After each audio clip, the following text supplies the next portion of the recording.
Hi there, welcome back to the channel. For those of you who are new, welcome to the channel. This episode will be painting Nauseous Rotbone Plague Surgeon. I'll be going in step by step of how I painted him and what colours I used. Hope you look forward to seeing it. Let's get on with it. Right then, as you can see, I have done sub-assemblies with the arms so as not to cause any way to not be able to paint certain areas, so I can get properly into it and not miss anything out. First colour I'm going to start off with is Mortarian Grime. We're going to use that to cover all of the base armour that was primed in Wraithbone. So give it all a good Wraithbone undercoat and do a second coat as a base coat, and then put Mortarian Grime onto the armour pieces.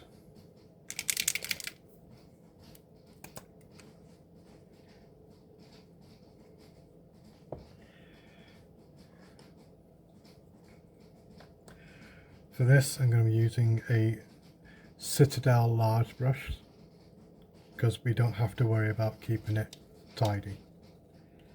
Granted, you don't have to go crazy and splash it everywhere, it just needs to be generally tidy-ish.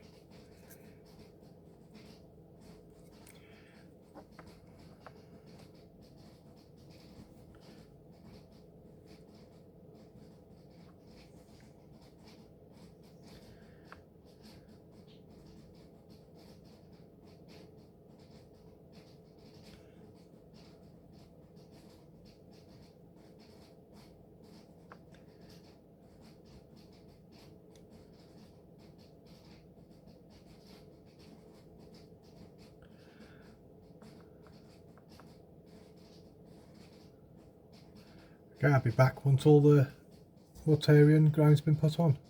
See you in a bit. Okay, so now that the Mortarian Grime has been put on the armour, it gives it that like nice dirty bone looking colour.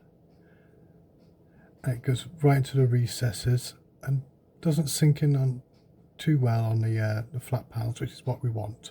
We just want it to show up the divots and the holes. I've done it on the backpack as well, as you can see, but I've left areas that are going to be of the Balthazar gold and skin and the searchlight and so on.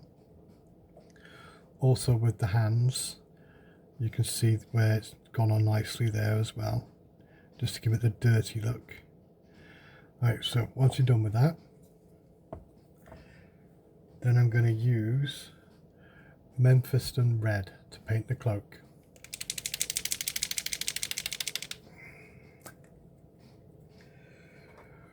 Remember, it's always two thin coats, so get yourself an old brush just to grab it and take it out of the pot.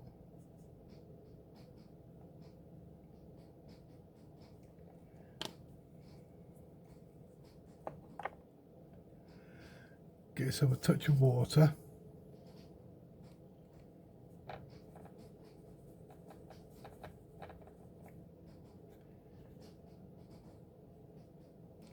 Give it a nice little mix like that.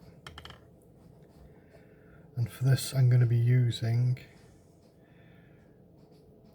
a Army Painter Gaines Master Monstrous brush for this one.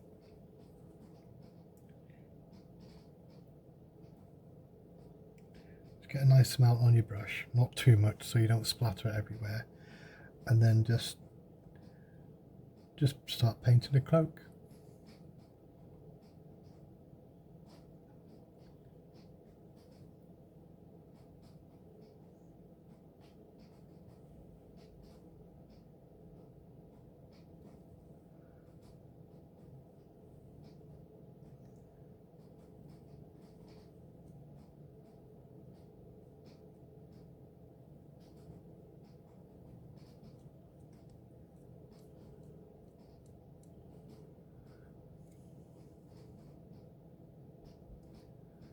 It's quite a nice red that gives a very nice offset to the bone.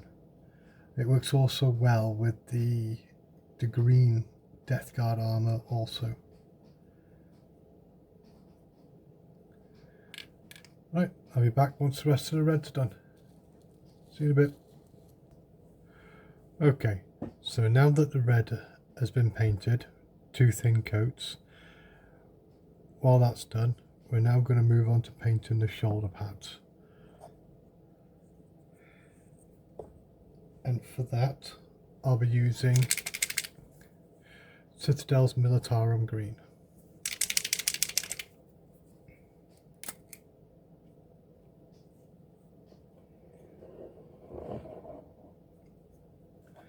And I'll be using the Citadel starter brush to paint it.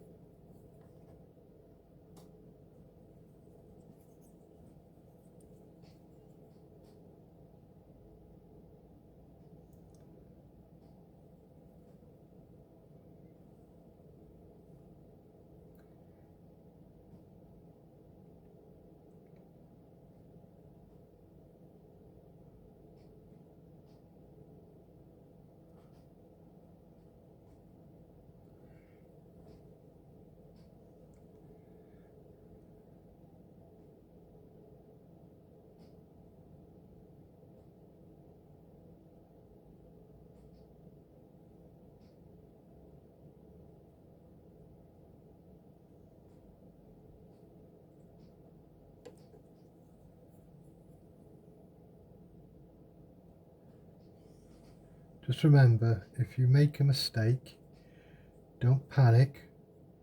When you finish off that area, just reapply the base coat Wraithbone, maybe 2 coats if needed to cover the mistake, and then just paint from there on. So if you make a mistake, it's not the end of the world. We all make mistakes. People who say they don't, well, they're a lot better than what I am.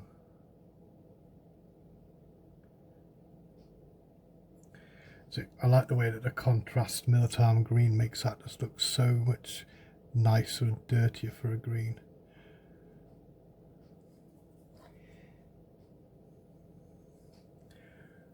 Right, we'll be back once the rest of the green's finished. Okay, so now with the green painted, we can move on to the armour trim, the shoulder pads around the knees on the exhibit armour trim there down the bottom. We can paint the rim around his neck as well. That's what we'll be doing next.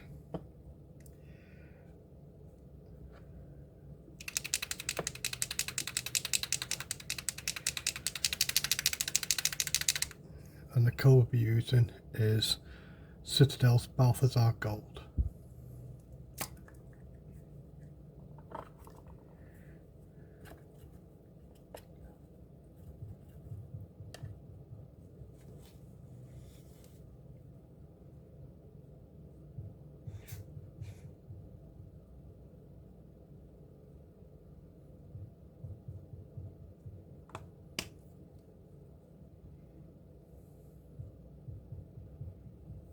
Always remember to just thin it down with a touch of water, just to make it a little bit more pliable and easier to flow rather than being thick and clumpy.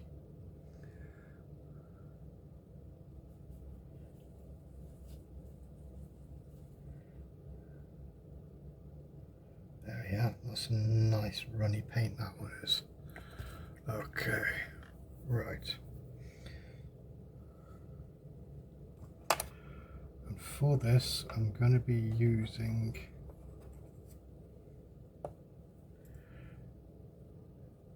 the Army Painter monstrous brush.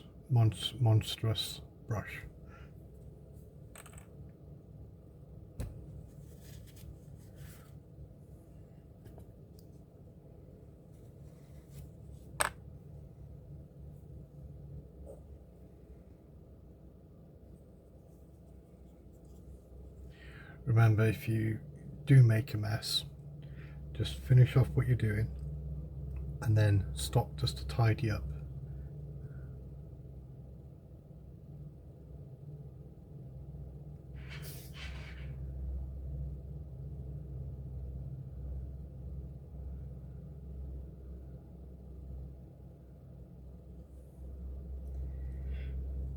With the pallid hand style painting, I tend to use Balthasar Gold, but when it comes to painting the green Death Guard with Typhus, I tend to use Dwarven Bronze, which is a slightly dirtier looking bronze colour than Balthasar Gold, just because it adds to the extra decay.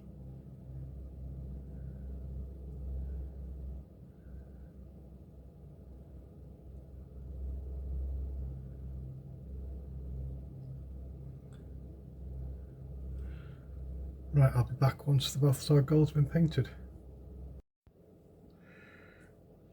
Okay, so now with all the brass areas painted, next step now then, I'm going to be using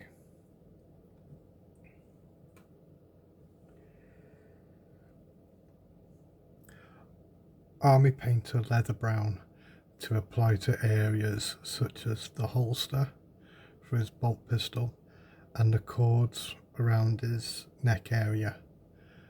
So I'll start with that one now. And for that I'll be using a Army Painter standard hobby brush.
It creates a nice leather look, it does, when you apply it with a dark shade wash over afterwards to give it like a shade. It'll look really nice.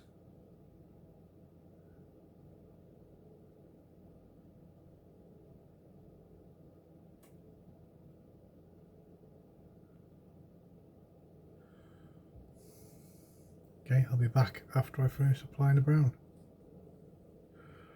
Okay, so now with all the leathery parts done, as you can see I've done the holster. A bit of light in here now actually. I've done the holster, the straps around the vials on both sides, and then the cord coming down around his chest area to hold the 2 syringes on. I've done that in the leather colour just to give it that sort of like leather strap. The next colour I'm going to do now then is going to start to be the flesh, which is the tentacle here, his face, the head on the back, and we'll see if we have any more fleshy parts. I might do a couple of the tubes. There's a tentacle there, I can see a tentacle. I might do some of the tubes of fleshy colour as well. Okay, so for that one we're going to be using Citadel Rakath flesh.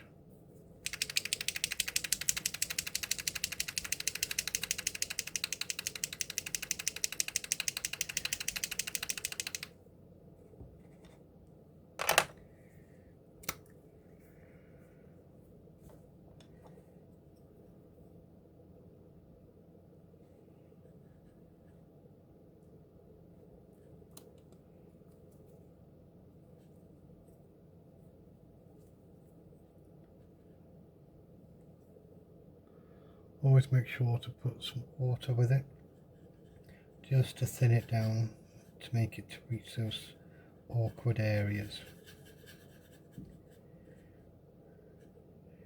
If you went over some of the fleshy areas with a darker colour like the red or the Balthazar gold, you might need 2 thin coats to cover any over paint you did beforehand.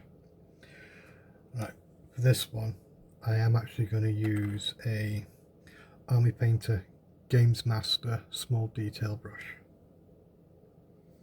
I'll start with the tentacle on the hand.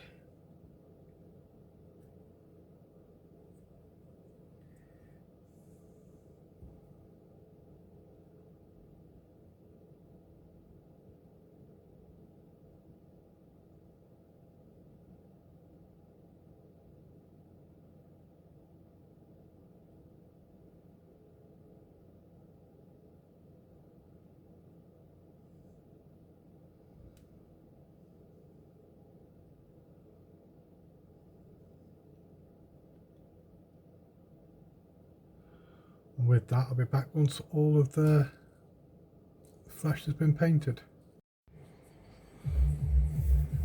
So, after some deliberation, I've decided I'm going to paint the aprony part white, just so it stands out a little bit better. And, well, it's a medical apron, isn't it?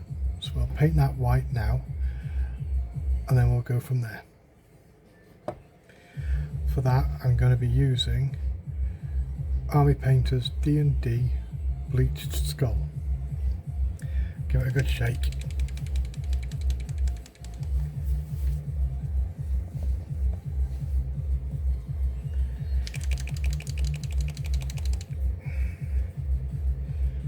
And just wax some on your palette.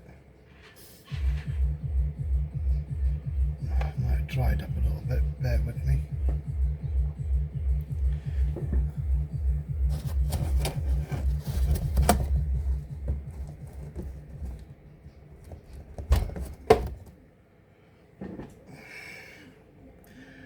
Get a pin and just shove it in the tip.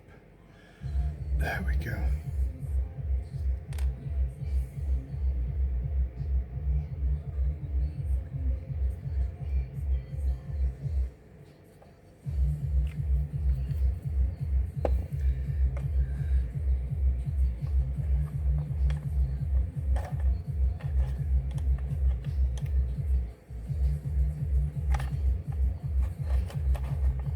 For this, I'm going to be using the Army Painter standard brush.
Okay, back once I've done all the white.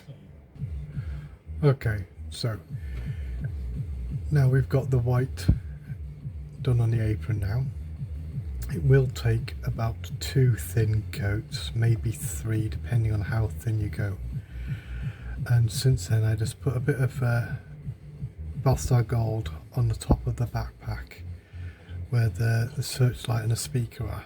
Just touch that up a little bit just to make that look a bit more nicer. Now, next thing I'm going to do now is paint the black areas. Black areas I'm going to be using Citadel Contrast Black Legion.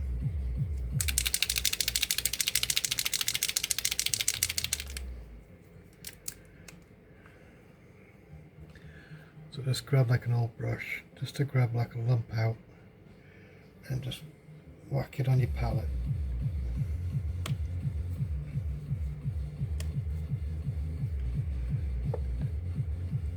You don't need an incredible lot because all we're going to be doing is using this to paint the base of the base colour for the vials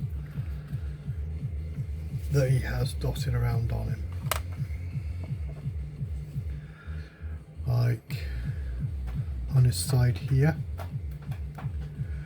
2 vials on his waist pouch there hanging from his neck, and then the 2 vials there. And we'll also paint the pistol grip of the pistol. Let's see now.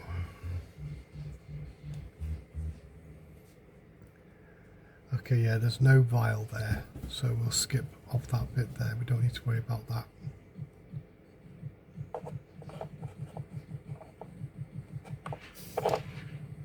And for this, I'm going to be using a Army Painter Games Master Small Detail.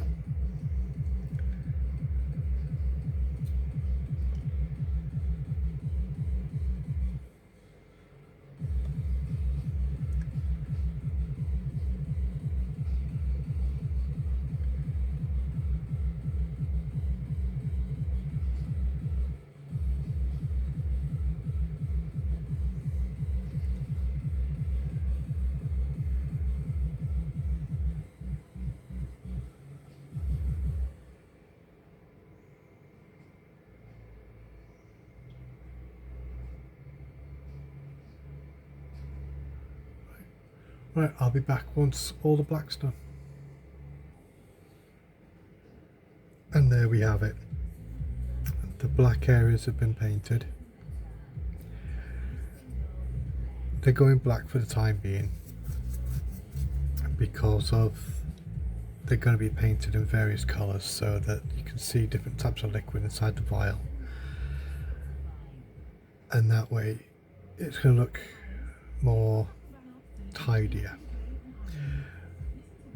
Now, to get a nice shine effect afterwards, so the glass looks like it's a shiny sort of glass, I'm going to be using this War Painter Army Painter Gloss Varnish. That'll be put on just on the top after I finish the colours. But right now we're going to do the silver parts of the model, and for that we're going to be using the lead belcher.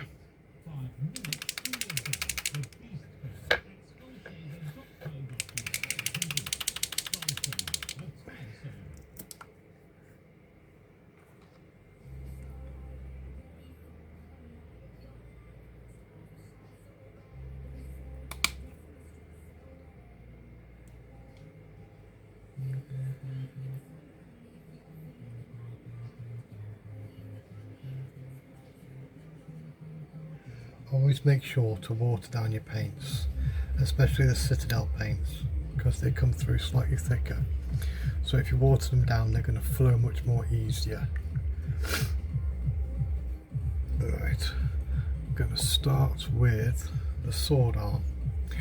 I'm using a combination of Army Painter standard brush and Army Painter small detail brush for this.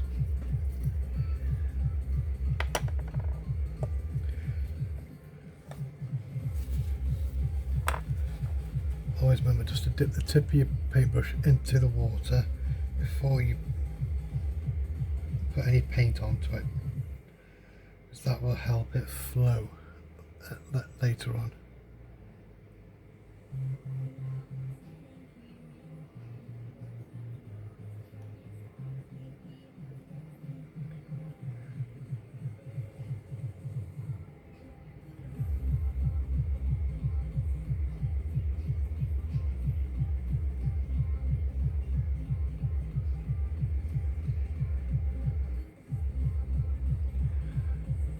See, it flows on really nice and smooth, which is what we want. We don't want it to be clumpy and thick paint. It's not going to flow, because the easier it flows, the much nicer it is to paint with.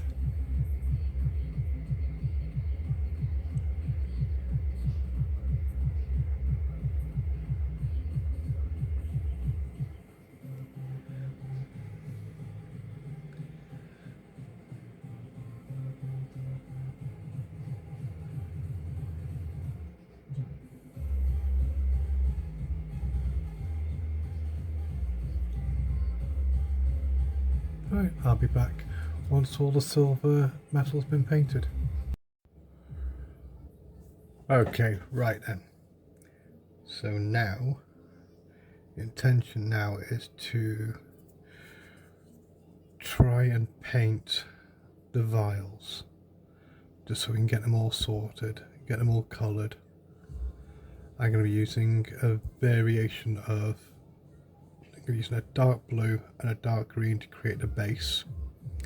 Then I'll be putting on a lighter blue and a lighter green. Then I'll be putting on a lighter green and lighter blue to create like little bubbles inside. And then I'll be using a touch of white just to give it like a sort of gleam. And then I'll be using gloss varnish to actually get the shine there. Okay, so the first one I'm going to do is I'm going to do the green, but I'm going to use a really old Citadel green wash for the dark green.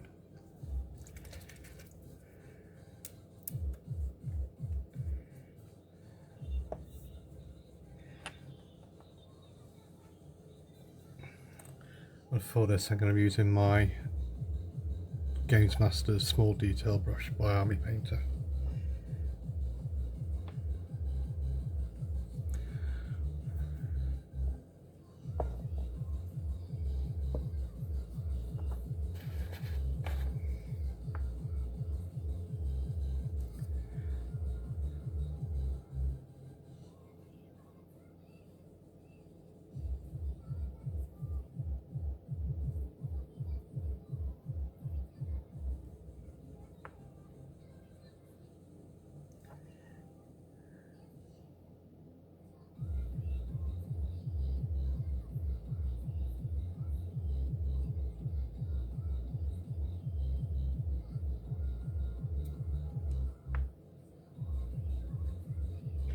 It is fiddly work, but it gives really nice results.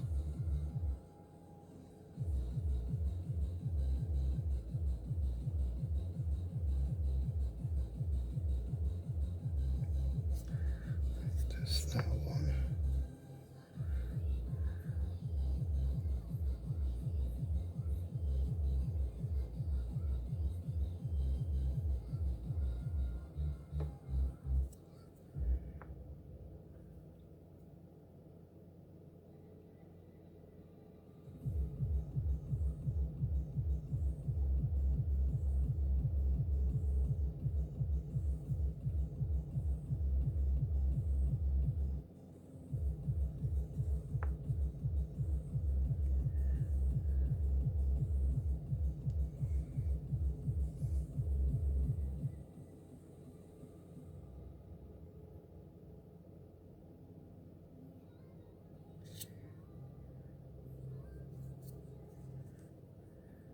I'm going to do both of these green on the side over here.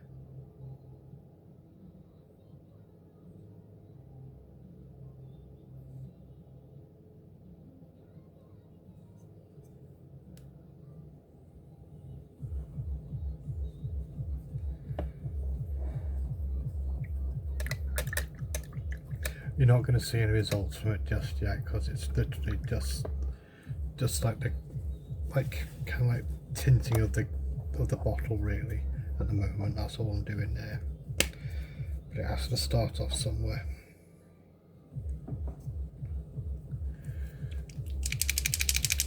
And then for the blue we're going to use another old one, Marine Dark Blue from Citadel.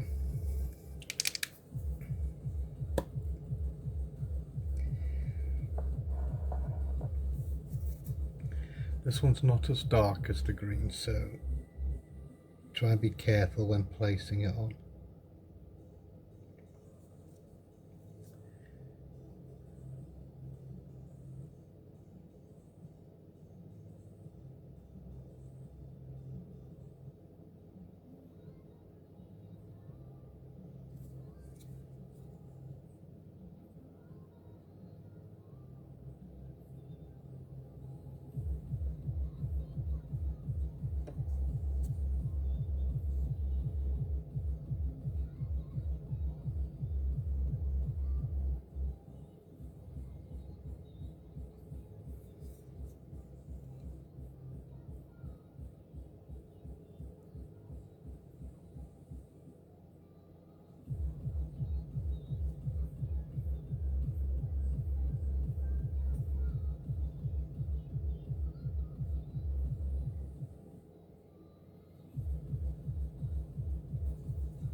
There we are, that's that bit done. Now we need to let that dry for a bit, so I'll be back once it's dried.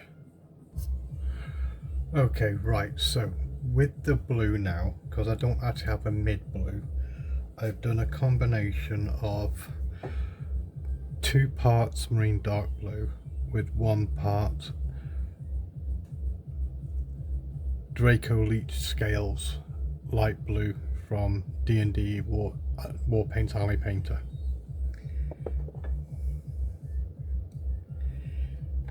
As you can see, it's like a nice little like midish blue.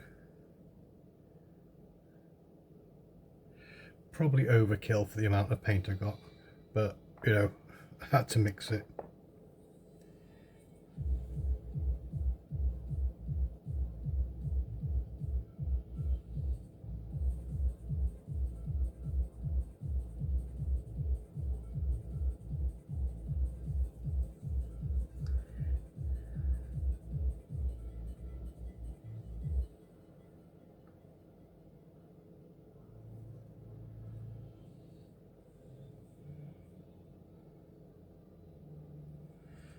It's really delicate work.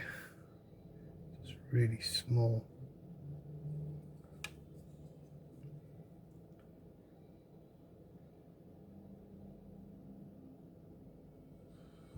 Yeah, that's the blue done on that one. And what you want to try and do is you want to try and get the level so it matches. So it's kind of like parallel with the way he's standing. So you don't want a level going that way if you stood. So you want it to go partially that way, slightly down to the left.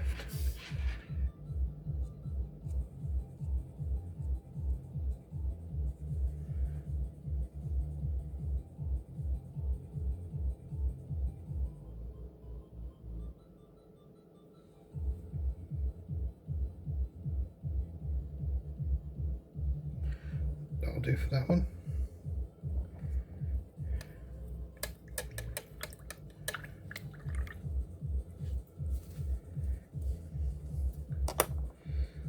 So I'll put that blue over there for now.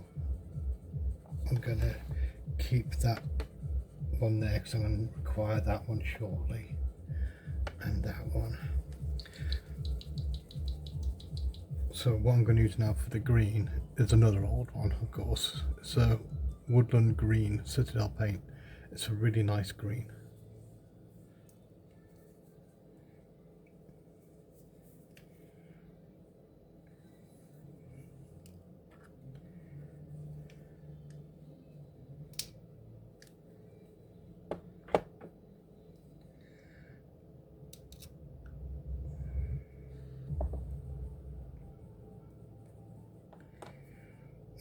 It's old as hell.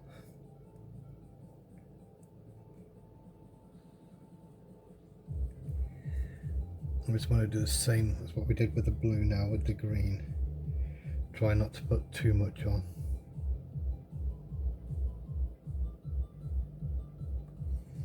Just a nice thin little line.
showing up on that.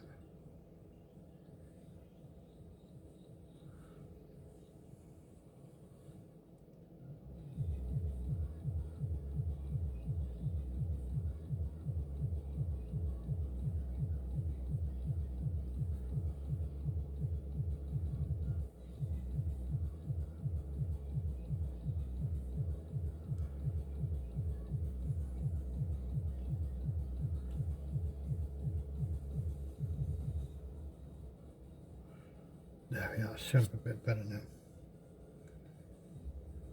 But by all means, use any blue and green you feel like using yourself. You don't have to go with the same greens I've gone with. I just went for this one because it's a nice bright green.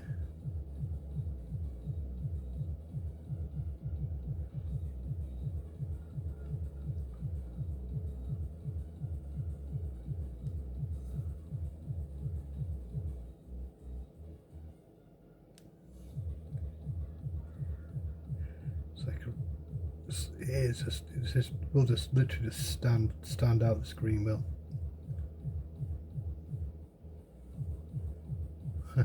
That looks like glass bottles already, that does. Just because it's got that slight see-throughness.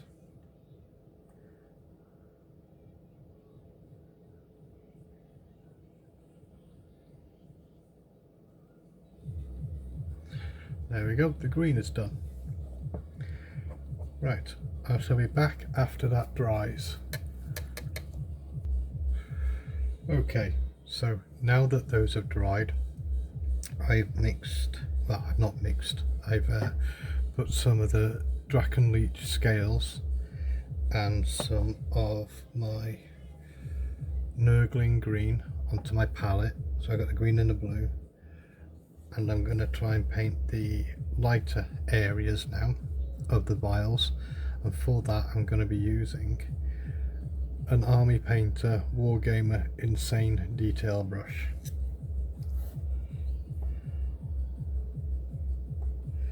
So what you want to do is you want to get like a little thin line going across,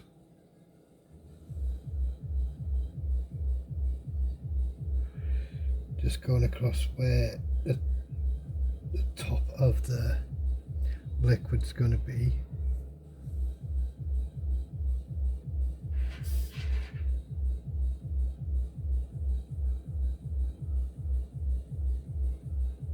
Like so.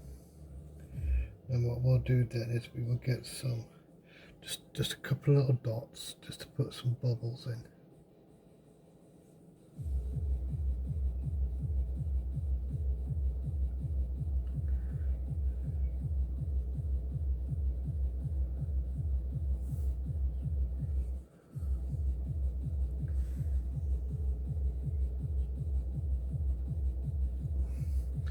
Like so. As I was saying, you don't want too much because it's going to look too off if you put too much on.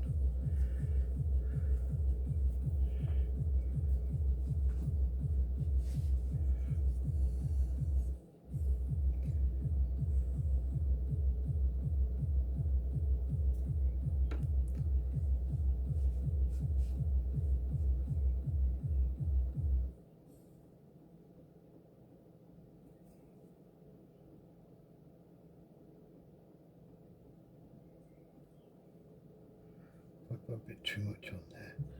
I'll leave that one at that now. If you make a mess, it's just easy enough just to tidy up, it is.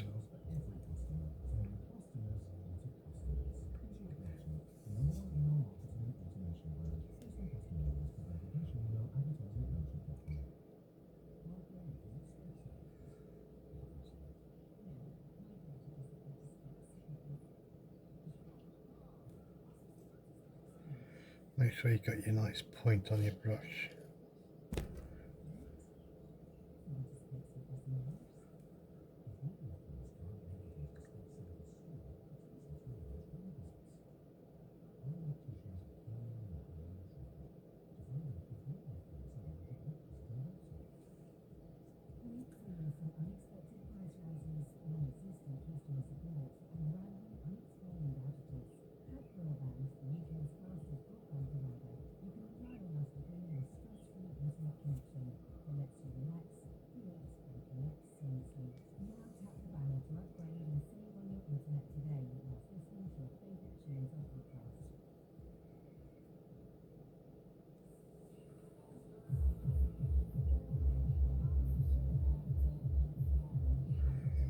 Okay, there we are, that's done. Now I'm just going to leave that to dry now. Once it's dry, we'll take a better look at it.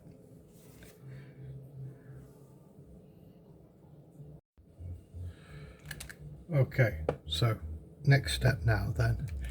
You've got one of two choices.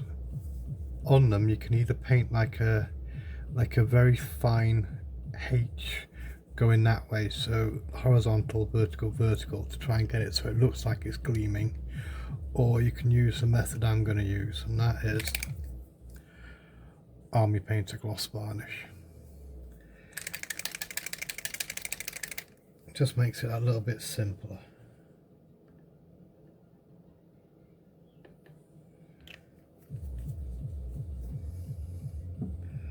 And we're applying that with a small detail paintbrush, the Games Master version from Army Painter.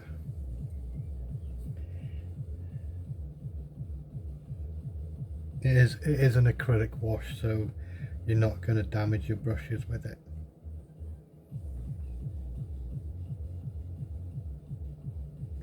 Just paint it all over the glass vial. Then when that dries, it'll give it that lovely shine effect.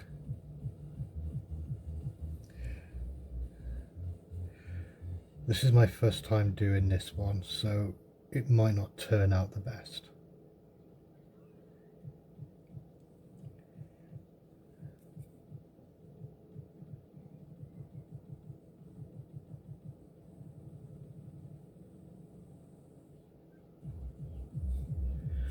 As you can see, it's got a mild sort of shine to it already. It has.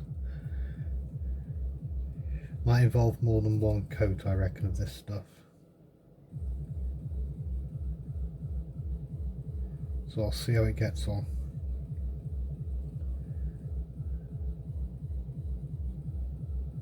It'd be also really good to paint nurglings and stuff, like with like the sort of slime. If you sort of paint them green and put this stuff over it, it'll give it that glossy finish, so it would look more slimy effect rather than just like a green.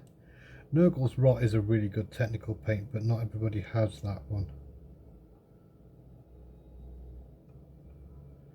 I have it because I used it on my typhus for his open wounds to make them look shiny, so liquidy.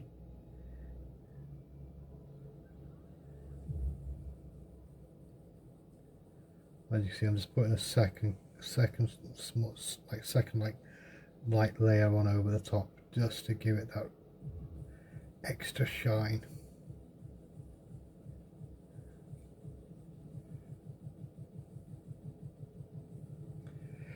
Yeah, so my Mortarion side is going to be painted in the pallid hand colours, like so. That's what I'm going to be using my Mortarion force. I've also got a typhus force as well. Now they are painted in the traditional green colour. I'll get typhus down now so you can see what I mean by the traditional green. Unfortunately, I couldn't do a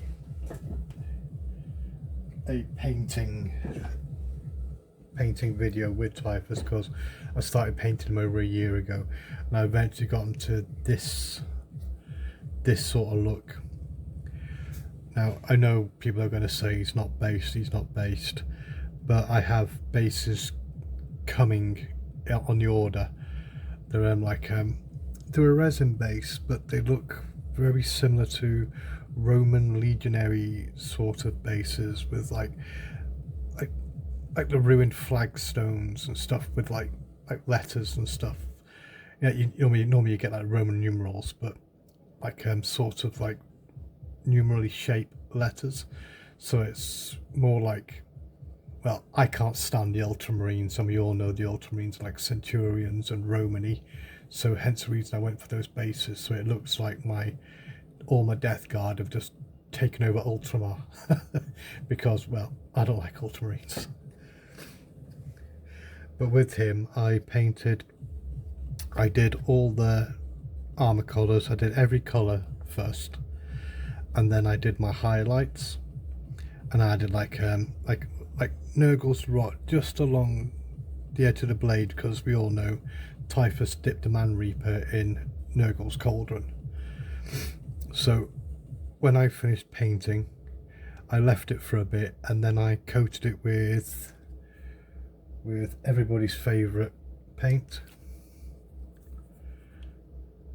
AK Interactive Streaking Grime, and then used my earbuds with White Spirit to take most of it off where it was needed to come off, just so you could still see the green and his white helmet. I've also gone to painting my Death Guard eyes orange. I think it's a nice contrast with the green and the bone. That's just my preference. A lot of people paint them green or red, but seeing as that I've got this one left over from years ago, I thought I'd use that for the eyes.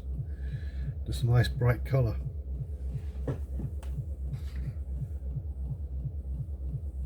I also have a Demon Prince to go with Typhus's unit. He's not been streaking grimed yet, but I will be doing him at some point. That's one of the resin bases I was using, but I'm going to be using these ones for my Melithic Blight Haulers instead, because I've got another one over here.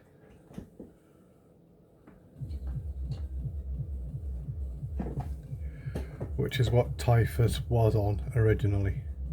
As you can see, his feet marks are there. That's Nurgle's Rot coating the tentacles and stuff. But I'll be using those for my Malefic Blight Haulers. No, not Malefic Blight Haulers. Fetid Blight Drones I'll be using them for. The Malefic Blight Haulers are going to get a 75mm oval base.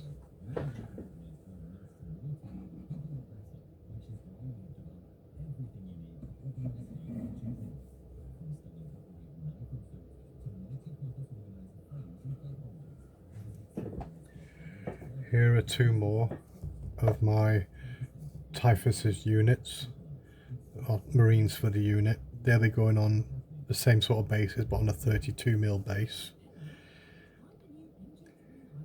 They've just recently been streaking grimed. As you can see, some parts are still wet, and I've got the eyes orange on both of them. The Nilux, no idea how to pronounce it, but that stuff shows up better on these guys than it does with Typhus. But the one thing I didn't do on these guys, I did not use streaking grime on the weapons, because I wanted the weapons to still show through nicely. I do have some rust that I'll be applying to certain patches of these weapons at some point, because I quite like how it looks like that. And the rust I use is, where is it now? I use Army Painter dry rust. I do. A lot of people use the riser rust from Warhammer Citadel, but I'd sooner use the Army Painter version myself, because it's more easy flowing and it's easier to get on the models. Let's see what these look like now. I'm going to give these another coat now with the gloss. It's still wet inside the palette, so if I give it another couple of coats as well, that should help it shine more, I reckon. That's what we hope anyway, isn't it? So we want them to look liquidy rather than just flat and bland. As you can see, I'm painting just the tops of these bottles, not the corkage area. The corkage area I used dryad bark just on a bit, you can barely see it, but that's what I use to paint the corks, because it's more of a woody colour paint rather than the leathery paint I used for the browns on this model. But I have a dark tone shader which I will be using to put onto the leather to make it look shaded, because the washers and stuff are going to probably go on not far away from here now, actually, to be honest with you, because I've pretty much done all the base colours. All we need now is like the flesh wash, the silicone grey thin down wash going across the white of his apron, because then it'll give it like a sort of tinge. I'm going to be using Seraphim Sepia to try and create some streaks, as well as Agrax Earthshade on his armour, so it looks like leakage and stuff. Now the pipes, I'm not too sure on what colour I wanted to paint them.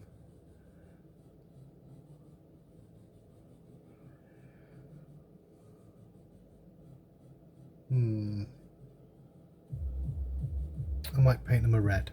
I might paint them with yeah, I'll paint the pipes Mechrite red, kind of darker red. I'll also be using a bit of that just to shade the reddy areas. But at the moment I'm just painting these up again because I want it to get a lovely glossy shine.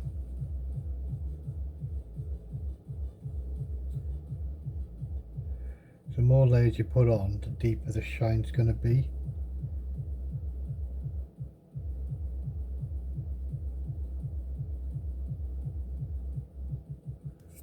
Right, I think that's that for them. And then we just got the one on his, no idea what that's called, necrothium or something like that. It is the ones that the apothecaries use to remove the gene seed. Narcithium or something. In case you hadn't noticed, I am actually dyslexic, so I'm not exactly the best one with words.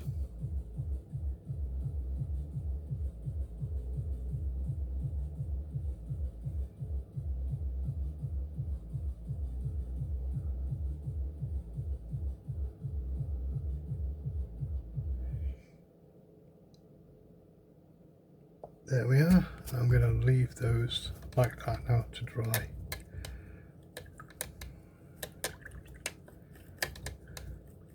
Just always give your brush a good clean after using stuff like that.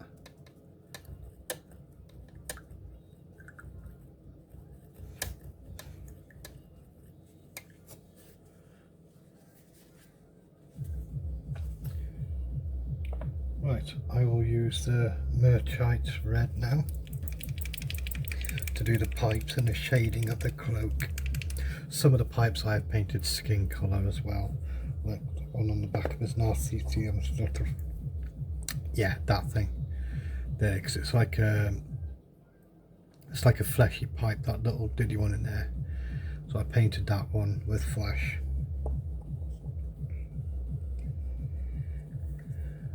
Is it Narcithium or something like that it is?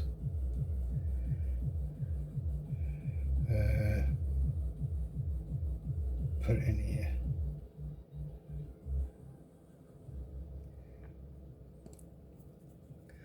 I have a lovely bright red paint coming from Army Painter. It's Army Painter Bright Red, which I will be using for the highlights of the cloak, but that's due to come tomorrow.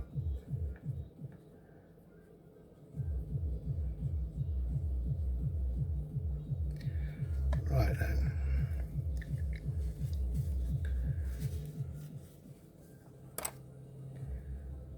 Let's paint this pipe up on here now.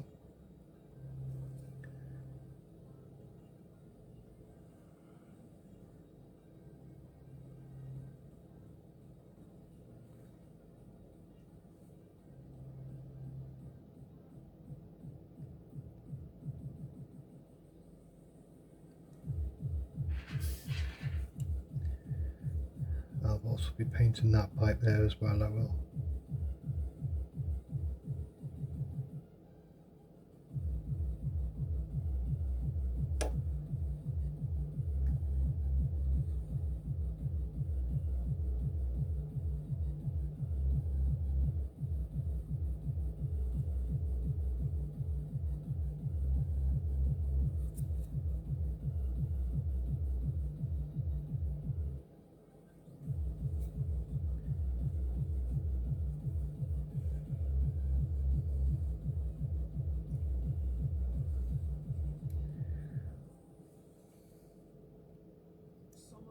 nachos is good right now, and the weekend wind down has begun.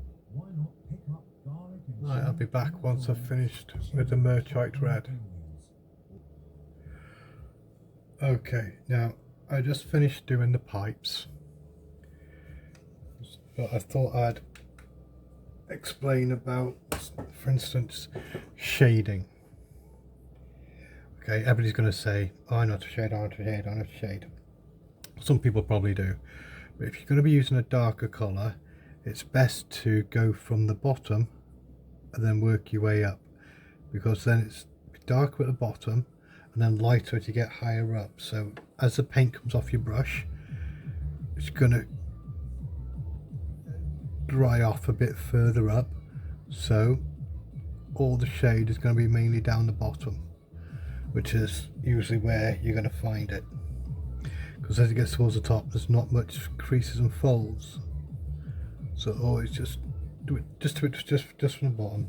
It's also the same if you're going to put Agrex Earth shade on it or any like dark tone shader. Start from the bottom, because then it's going to look like it's dirty then from the bottom, rather than dirty from the top and then cleaner towards the bottom, which some issues will happen.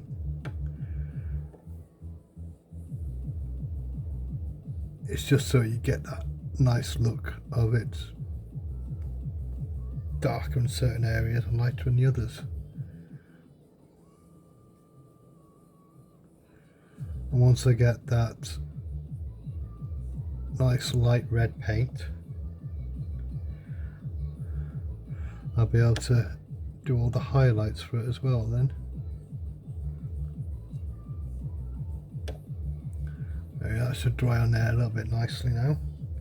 Not too much, just on there, just in the deep creases and recesses, just so it looks like it's got a bit of shade. But I will be using this Army Painter bright red I'll be using, and I will be coating the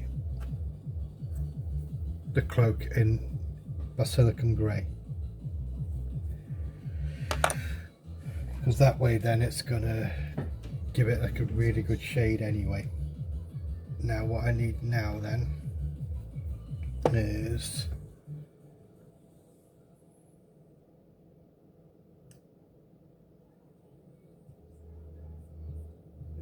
my Basilicum grey.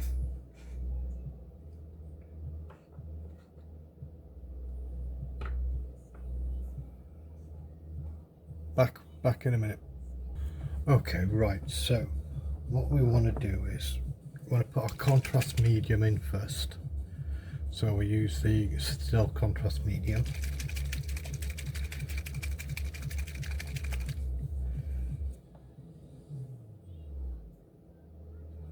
Use that one there, that's dry.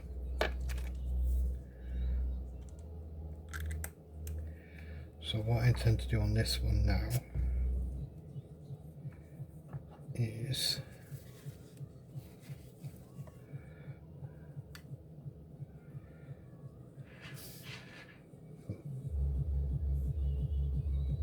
two good dollops of this, 2 good dollops of contrast medium,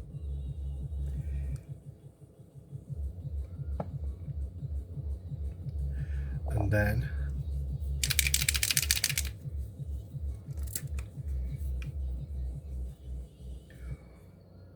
one good dollop of Basilicum grey. So it's quite a thin down Basilicum grey.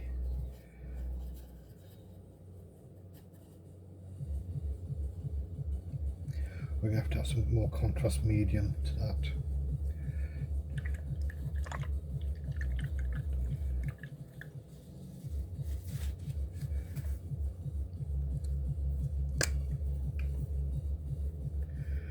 Maybe a 4:1 ratio.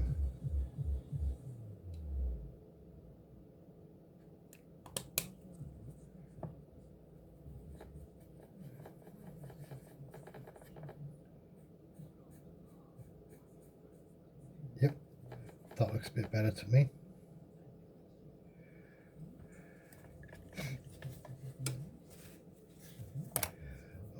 so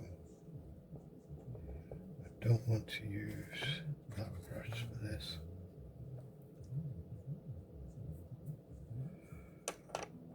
So I will use my Citadel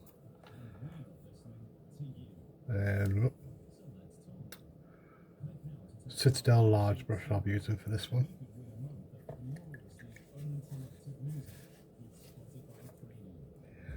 What we're going to do is we're just going to get it on our brush, then we're just going to sort of streak it like so. Don't let it pull in open areas, because what we're trying to do, we're trying to get it so it sits just inside the recesses as a shade for it.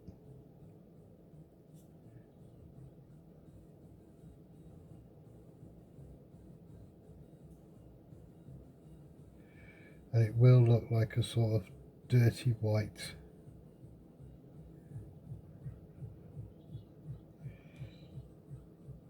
As I said, probably overkill again for the amount I used, but at least we have it there rather than needing it, because it does give it like a really nice hue to the white. It does.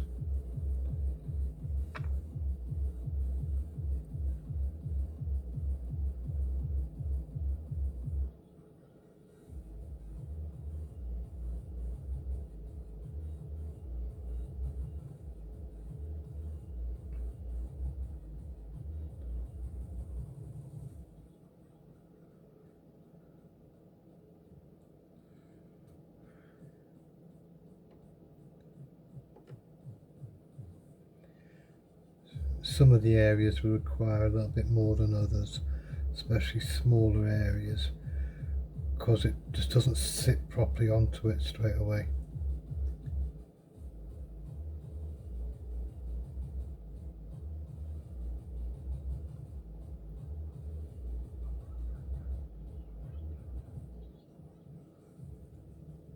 And there we are. Slightly dirty white looking apron.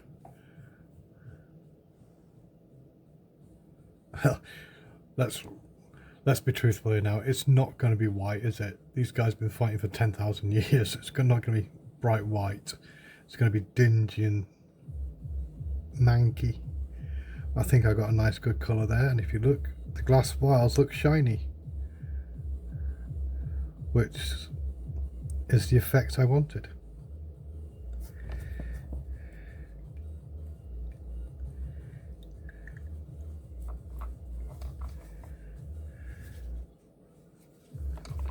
Right, I'll be back once that's dry. Okay, so his base has turned up, which I'll be putting Nauseous Rotbone on this base here. I have painted it. It's not especially great painting. It's just quite literally I used Army Painter War Paint's Necromancer Cloak as the base coat to get the dark grey, and then I dry brushed on Vallejo acrylic paint stone grey to get the dry brush effect. So that's his base ready and sorted when he's finished being painted. What the plan now is to coat the cloak, the silver on his body and on his arms, coat them with basilicum grey to get a dingy look.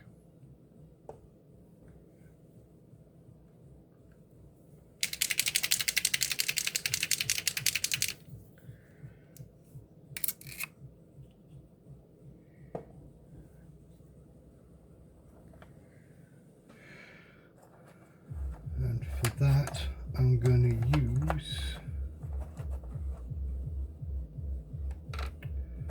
where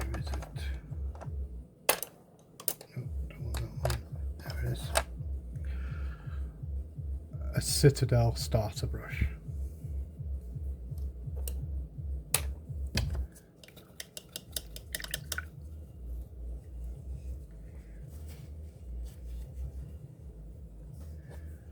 And just take this straight out of the pot.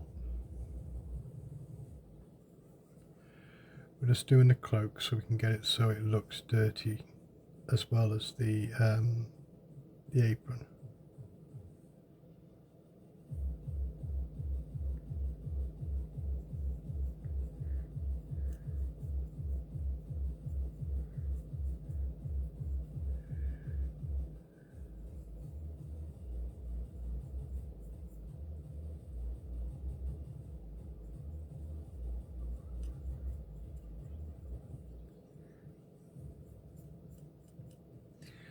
Right, I'll be back once all the Basilicum Grey's done.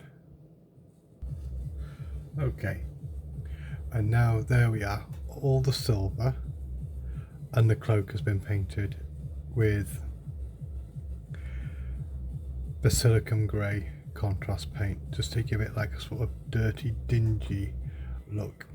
Now, don't worry about the cloak, it always looks kind of spoiled when you put Basilicum Grey on it. I noticed this with my other cloaks I've done in the past, because what I'll be doing is I'll be bringing it up with some 2 seconds, we find it out now.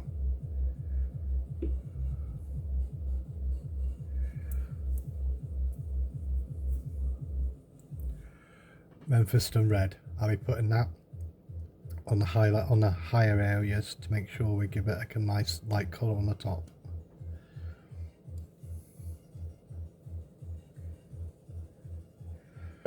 Right, now what we're going to do now then is all the bronze parts, we're going to put a touch of Agrax Earthshade on them to make them look a bit dingy as well now.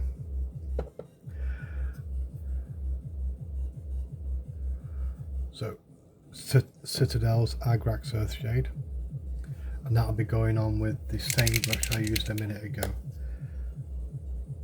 the Citadel starter brush.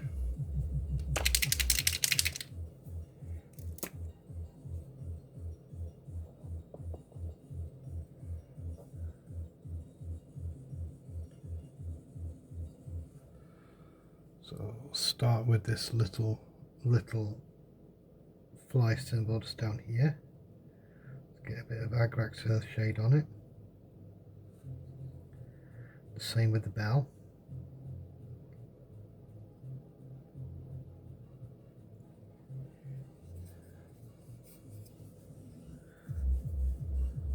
Just to make it look nice and dingy.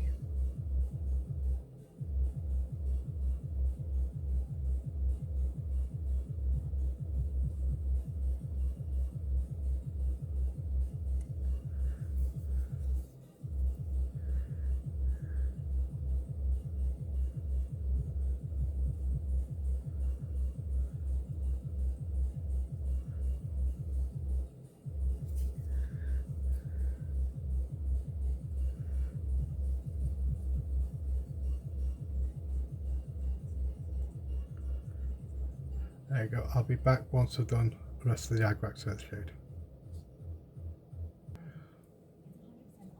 Okay, so that's all the Agrax Earthshade done now. So I've done the brass features on the top of the backpack, the brass skull inside, but I made sure to give it a little bit of overwash so it would sink into the recesses behind the skull, so it makes it look more shadowy and dirtier and caked in mud. We got the armor trims done, and with the shoulder pads I literally just covered the whole lot in Agrax Earthshade, including the green, just to give a bit more definition. And we got the fly, we got the armor trim done. Next step now then is to add Guilliman flesh to our fleshy parts, but not the tentacles. Even though we painted tentacles in painted it in Rakarth flesh, we're not painting them just yet with Guilliman flesh. It's just the actual fleshy parts of the model.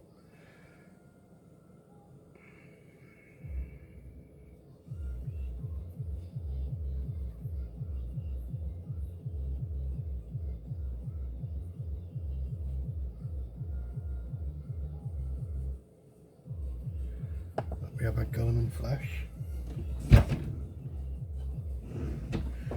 And the way we're going to use this one is not straight out like we did with the basilicum grey. We're going to get a touch of Gilliman flesh like so.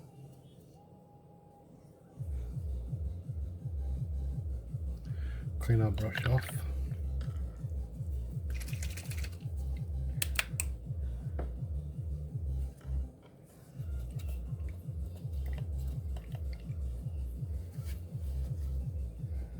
Then we're going to add 2 dollops of contrast medium.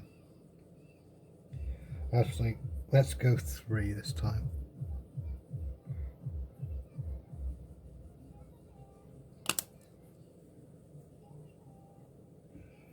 Just to make it like a very weaker version of the of Gilliman's flesh. We don't want it too dark, because if it's too dark then it's not going to have the paleness of the Death Guard skin. There we go. And as you can see, it's not too dark neither.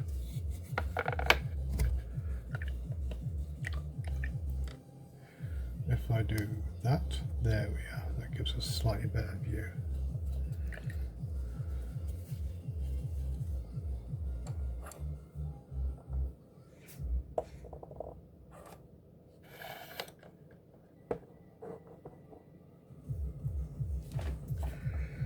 Right, and for this, I'm actually going to use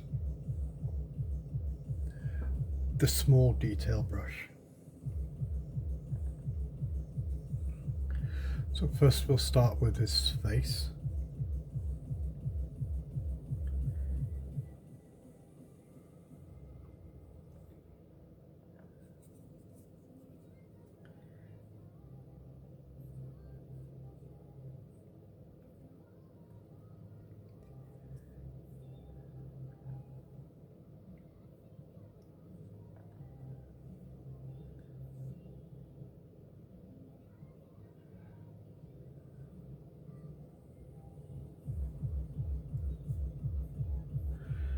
So you better put another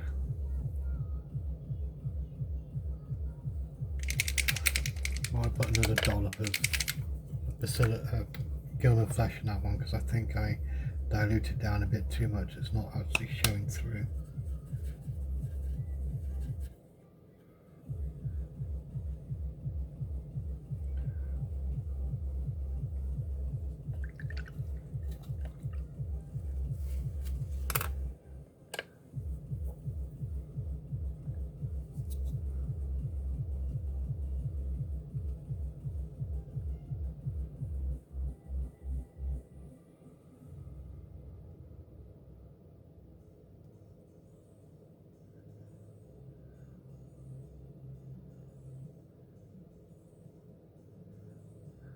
There we go. There's that one. Now we have the fleshy pipe here on the Nauseous arm, or something like that it's called. What we'll do now is we'll just paint that.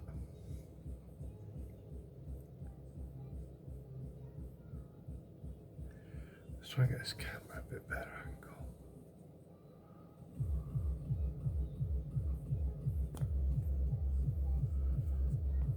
There we are.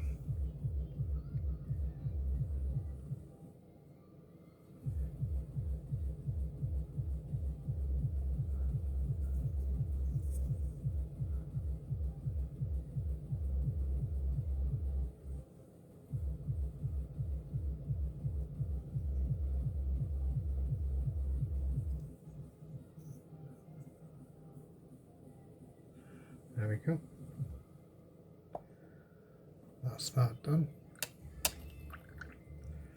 Right, now keeping the same brush, we are going to use some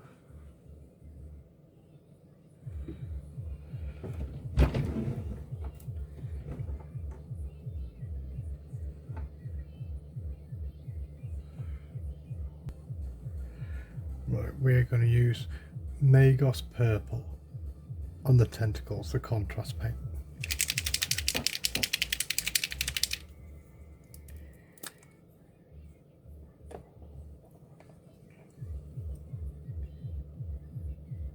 With a small detail brush again.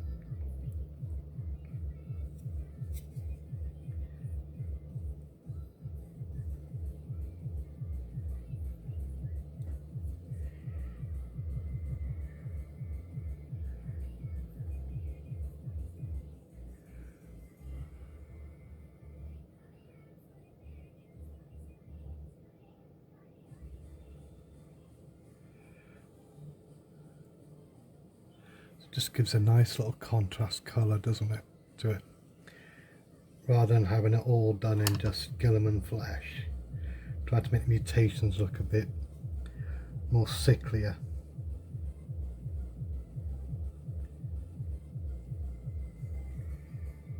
Put it on a small amount so I don't want to get it on the armour.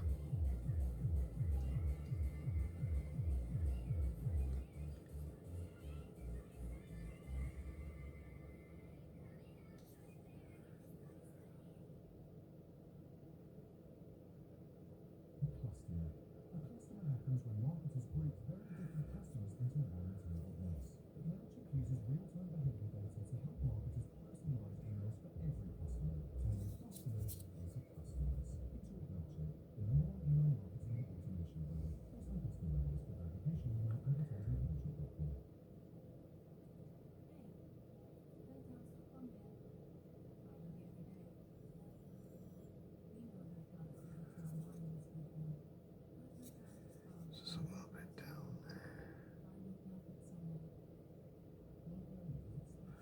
There we go. And now we can paint this little tentacle here, just under the skull there.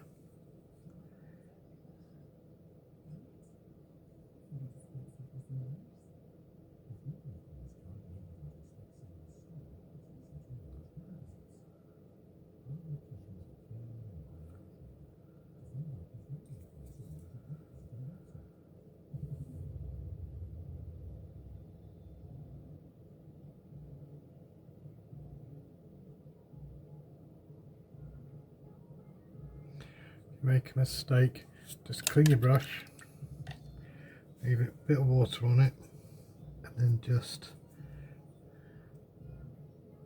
run your brush along where you made the mistake, and then it helps clear it all away.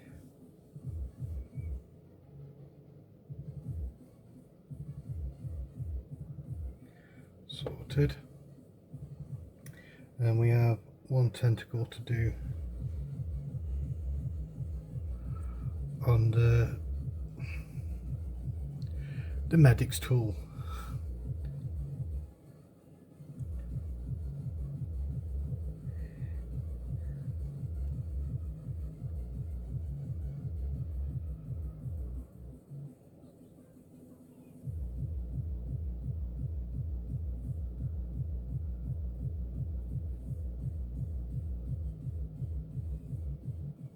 There we go, sorted.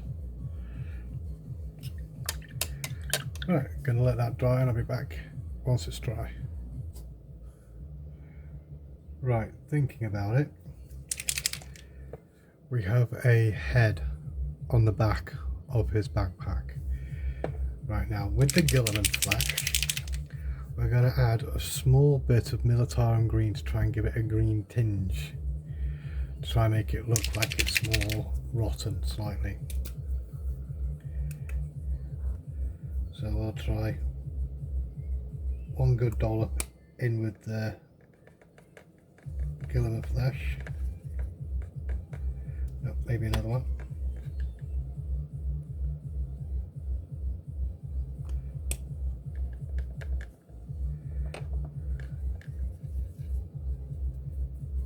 looks good. That gives us like a sort of almost like a pale olive once it goes on. And for that I'm going to be using my small detail brush again, just so I can get into all the right little areas. Oh yeah, that looks lovely.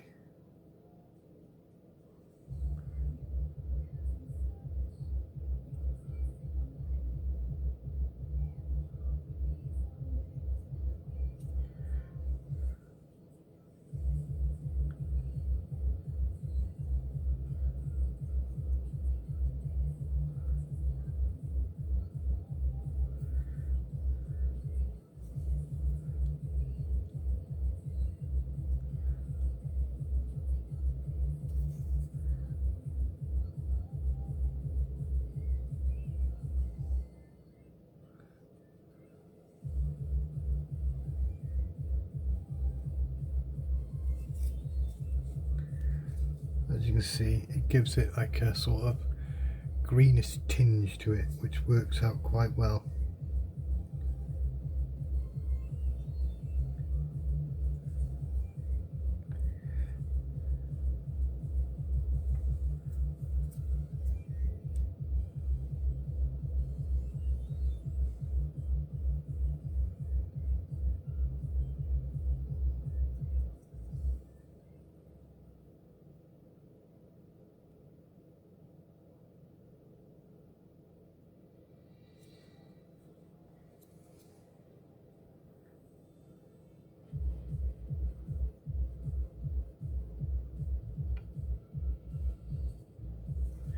There we go.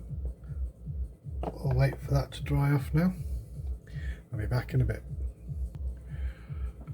Okay, so with the 3 maggots, one there, one there, one there, I'm going to paint them with Bleached Skull by Army Painter, the D&D brand.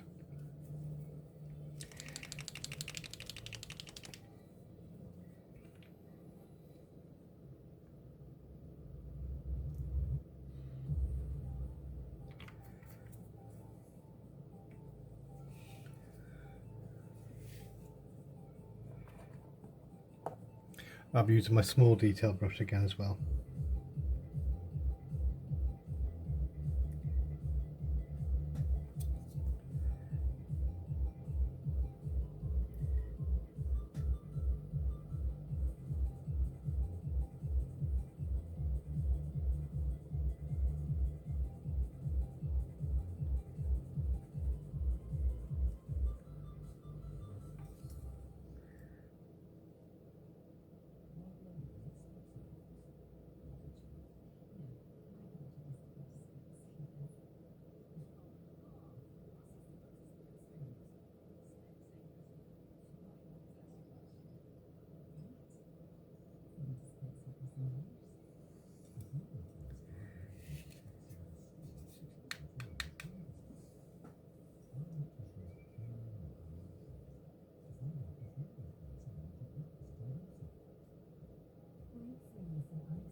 There we are. They're done now, so it gives them like a nice bright white colour.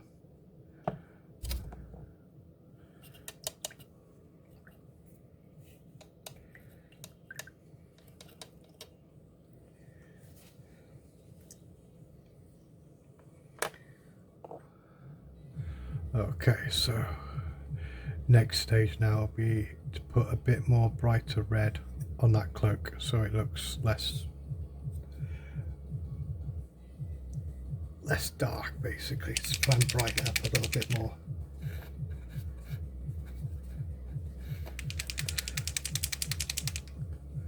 It's a well used palette.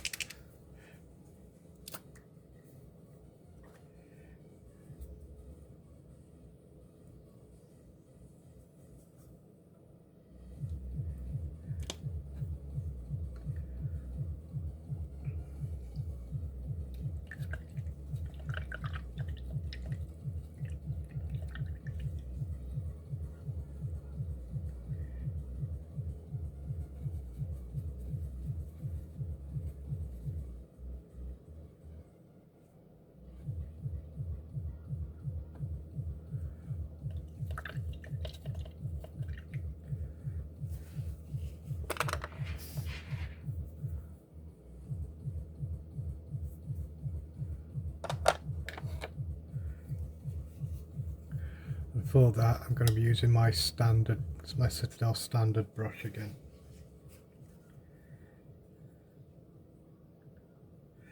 So what we're looking to do is just to try and catch like all the edges area.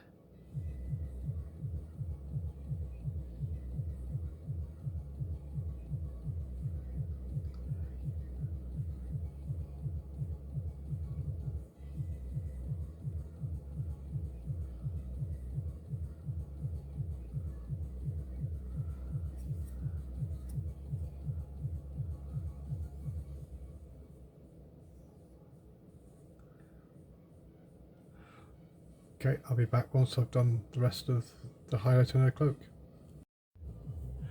Okay, so now you can see that all of the first highlight has been put onto the cloak. You see the shaded parts and the lighter red. Now what I'm planning on doing next now then is using a mix of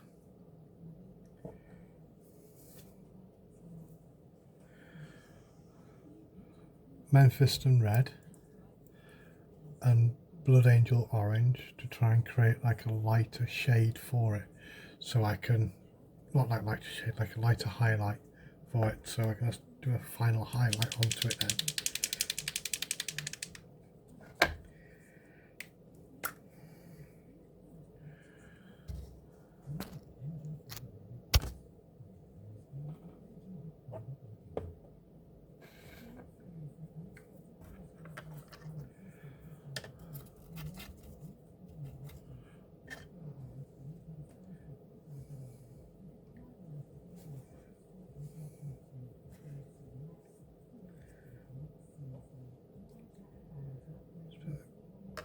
Couple of good dollops of red down, as we don't need much at all.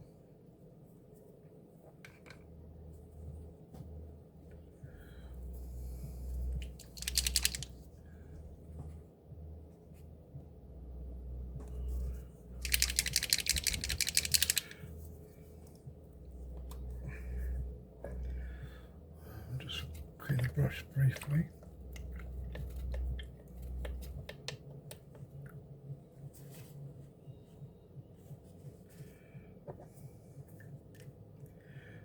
And then just put a decent dollop of orange in, just to lighten it a shade.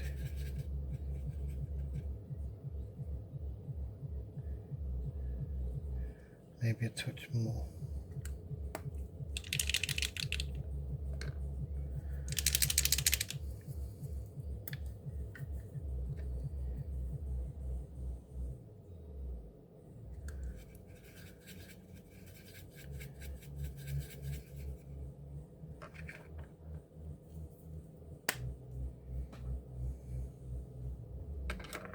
Okay, that's made a much brighter red now, that has much lighter shade. As you can see there, it is completely different from the previous red I used. So we're going to be putting that on with a small detail brush, so we don't want too much going on.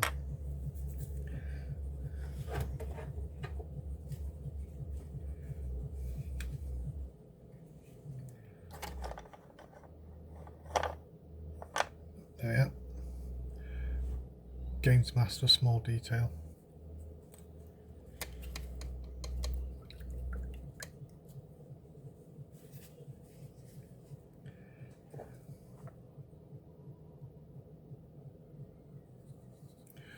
And what we want to do with this is we just want to catch the edge of the highlights.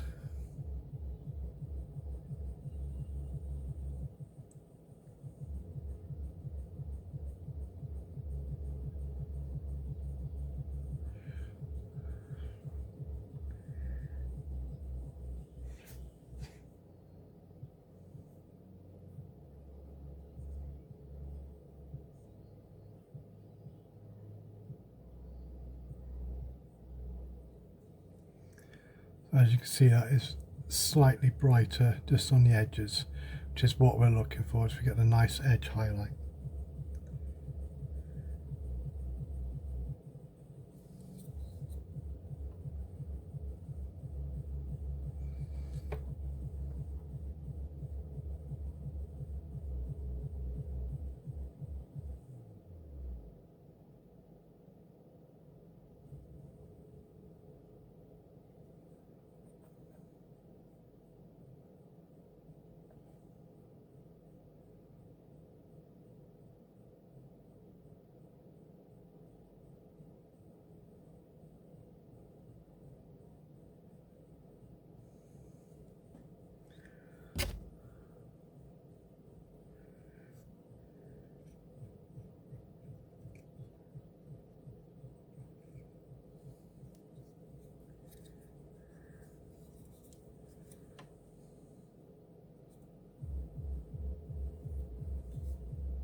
It's actually quite a nice shade of red, believe it or not.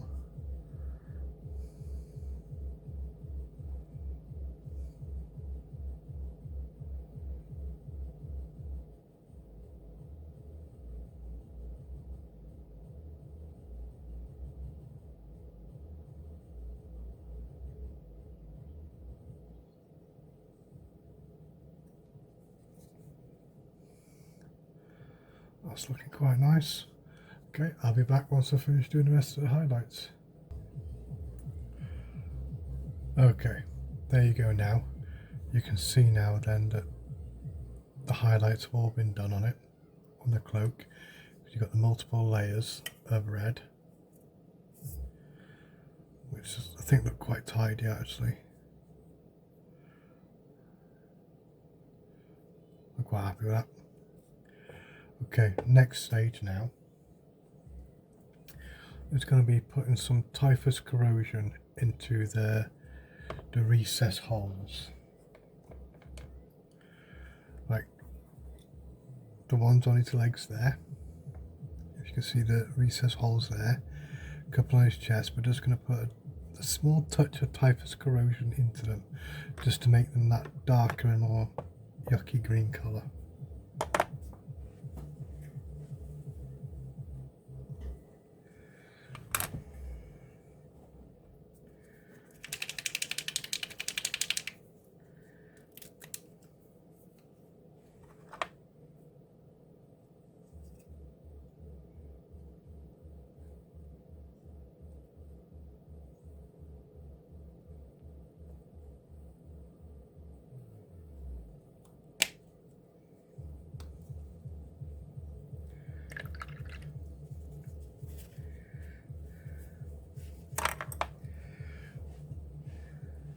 It's quite a thin paint, and it's also technical, so it's got like a form of grit granular texture to it that will, when it dries, it'll actually show up like sort of like, you know, like when certain things have like holes and they get dirty and mucky and stuff, kind of like rust but dirty coloured.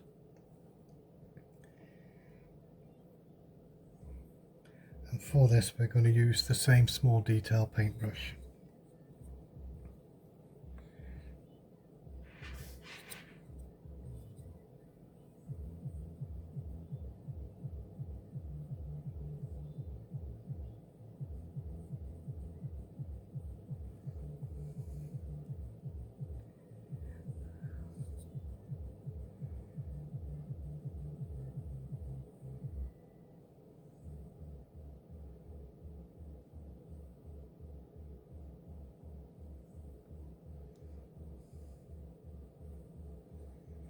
It is quite fiddly to do.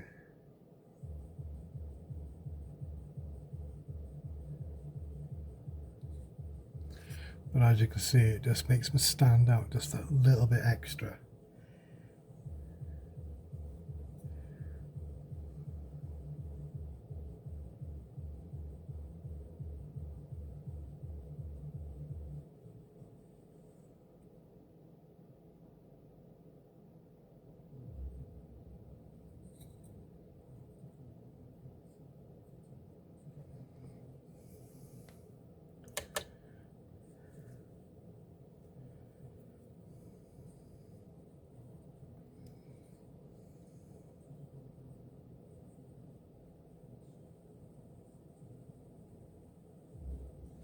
But I'll be back once I've finished doing that bit.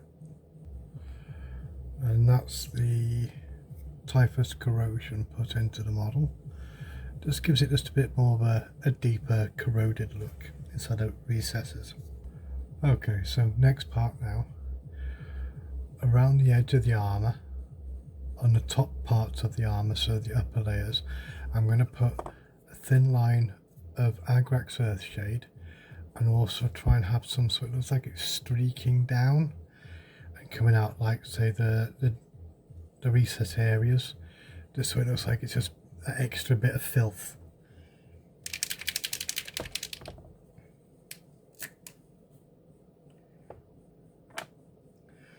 And I'll be using the same small detail paintbrush as before.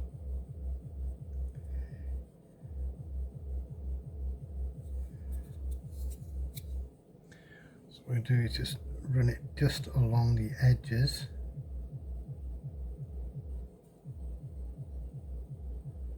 Like so.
As you can see there, it looks like it's extra filth and dripping down, just to try and get like sort of streaking effect.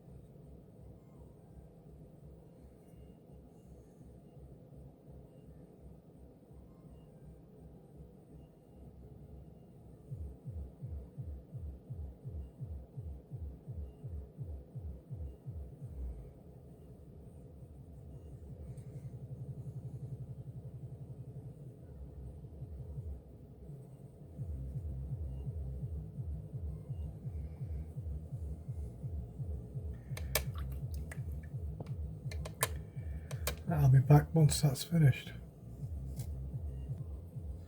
Okay, so that's the Agrax Earth shade done. As you can see, it just makes it look a bit more dirtier. Just adds that like grime effect on it without coating it in streaking grime, because you don't really want to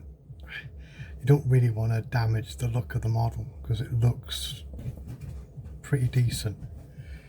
But what I'm going to get now is some Seraphim Sepia, and for this I'm going to use one of the older Citadel fine detail brushes. And for this, what I want to do is I want to just coat the 3 maggots on his chest, just to give them like a sickly look.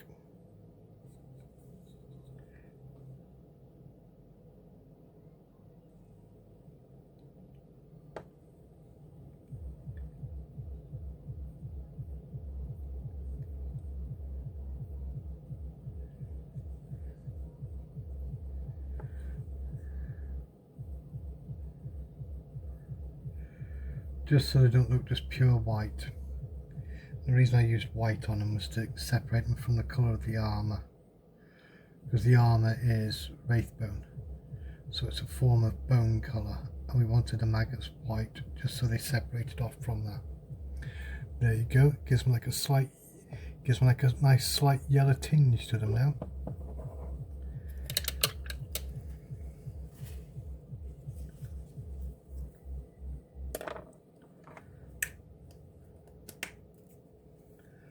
Okay, now next step. Using the same brush, we're going to apply some Army Painter Dry Rust.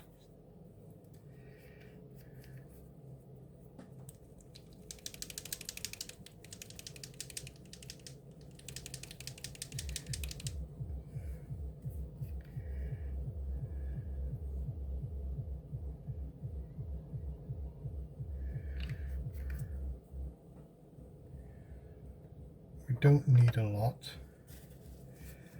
but we do need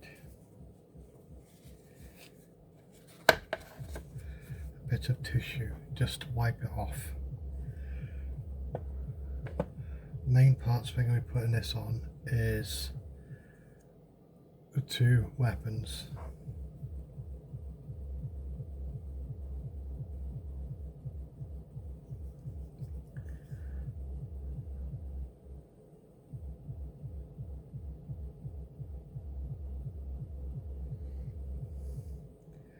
What we're just trying to do is trying to get it into the main like recesses of the sword, so it gives it like the rusted effect inside the actual blade parts.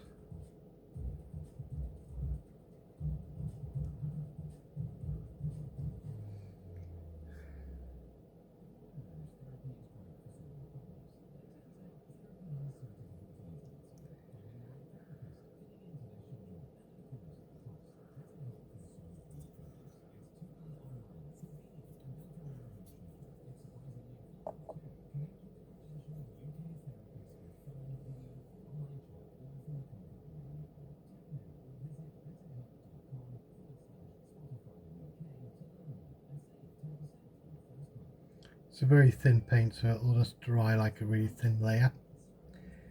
It won't be overpoweringly orange, it won't.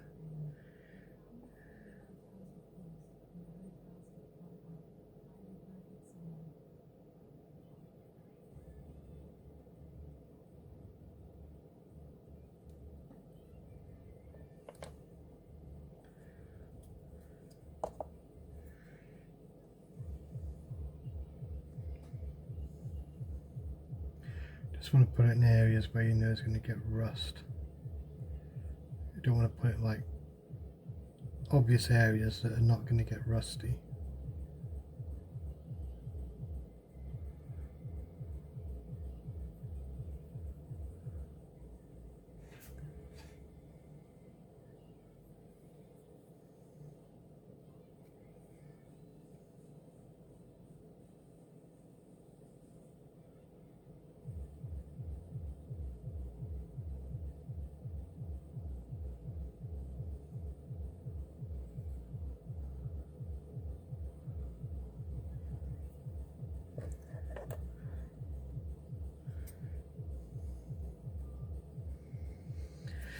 And also we can put it onto some of the pipes on his backpack.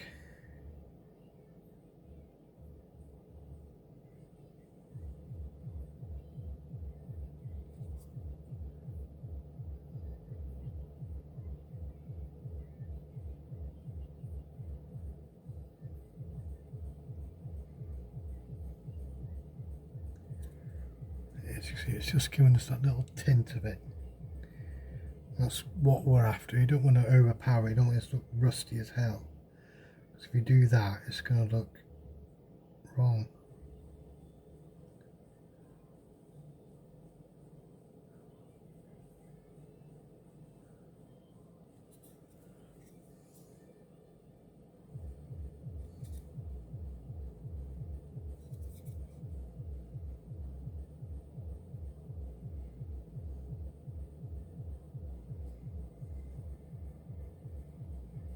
There we go. That'll be that done.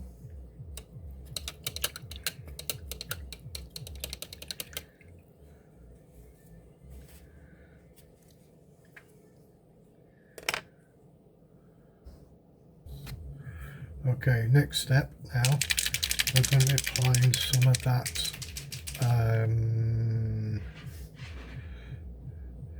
lilac oxide onto the rivets on the brass part of the armour.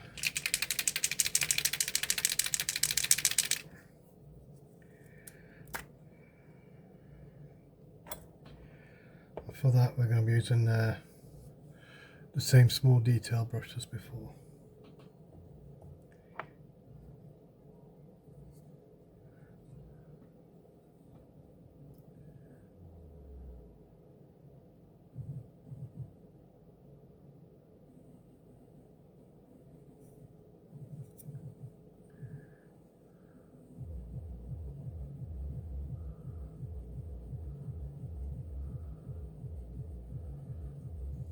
Don't worry about making a mess. It will sort itself out because it's a very thin paint. Just put it where you would assume corrosion of brass would be.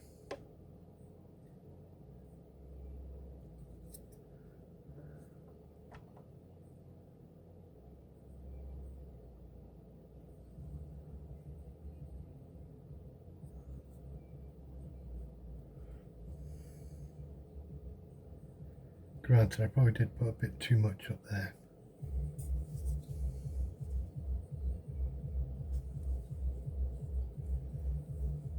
And there we are. That's that sorted.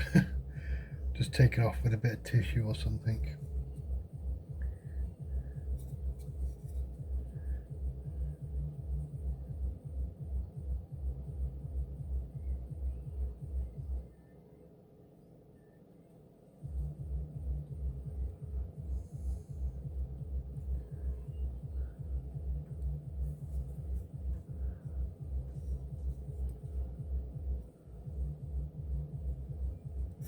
Okay, that's the body done.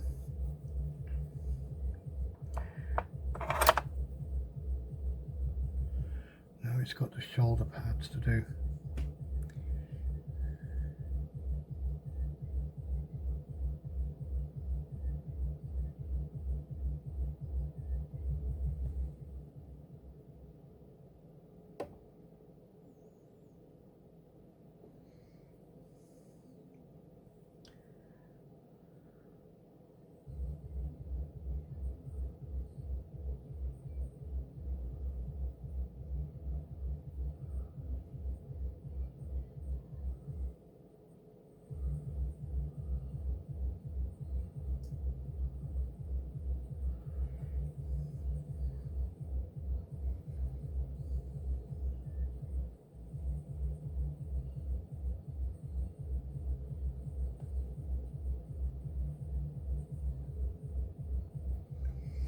As you can see there, we've got some nice corrosion patches on there now.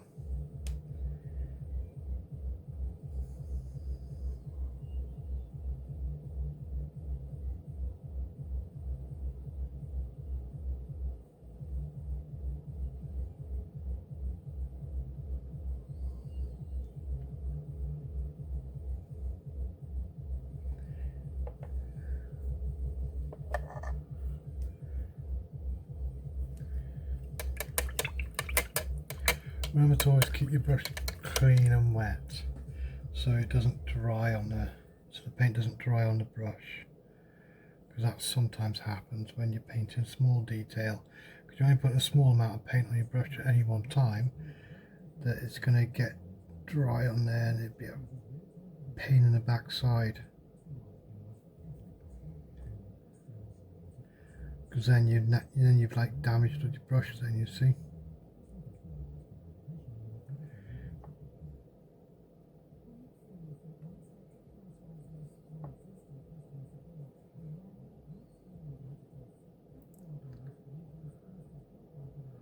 We all know if you're going to get decent brushes, you've got to look after them, which is why I'll be doing a video at some point on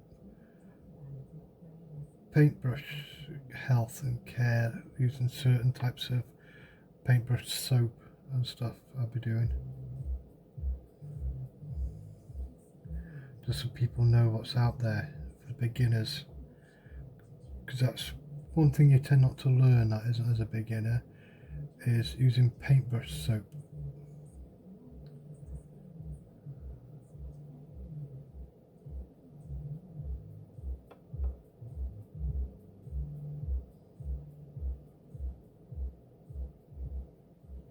There we are. That's that. Oh, we're getting close to the end of it now. The model is literally nearly done.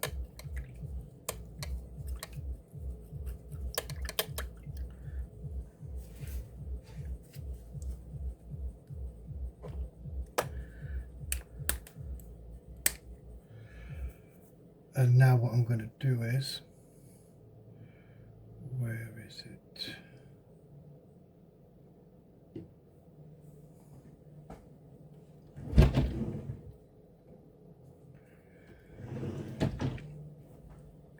use some Army Painter skeleton bone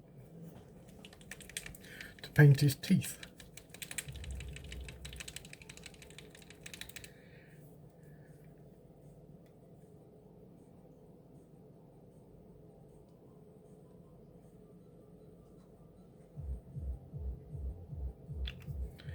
You only need the smallest dab because it's only got like a few teeth.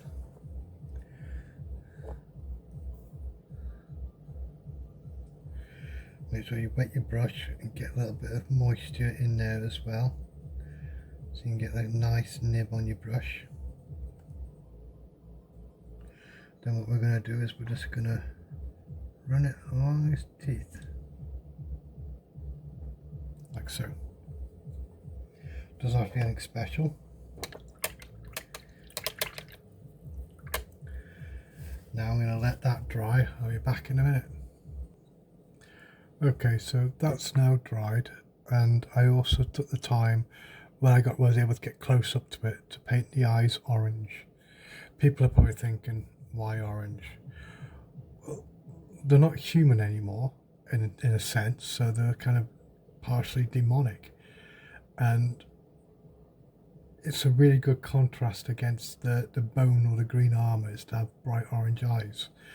The same with my typhus. My typhus have got orange. A couple of plague marines I painted in the past have orange. I even put orange on the nurglings, and also if you look there as well, on the plague bearer's head coming out of the shoulder pad, I painted that eye orange as well, just because I think it looks better orange than red or bright green. But it's your preference. You can paint the eyes whichever colour you want. I just want them to be that colour.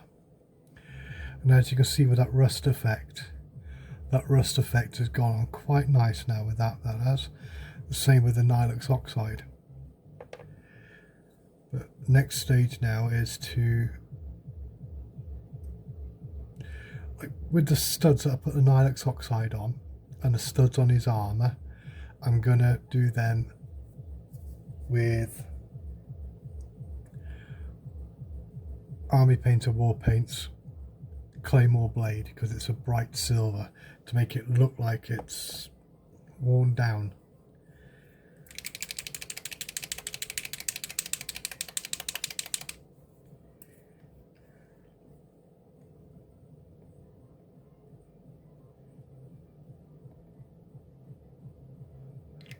You can also use this to highlight some silver areas that you know are going to be like extra worn as well.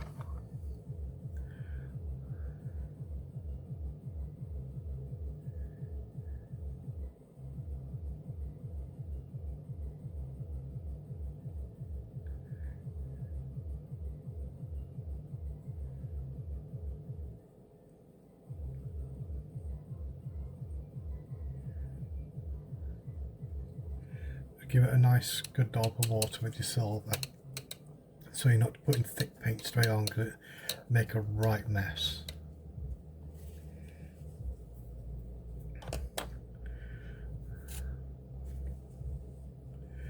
And for this I'm going to be using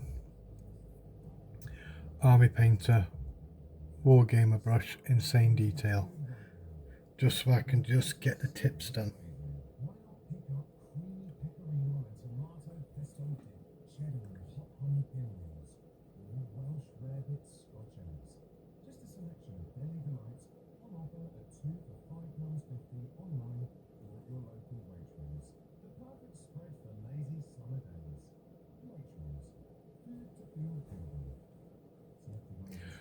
Right, I'll be back once I've finished doing the silver. Okay then, so that now is literally all the painting done.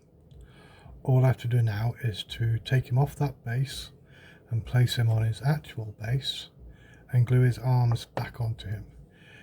Now I'll be doing that shortly, and when I do, then I'll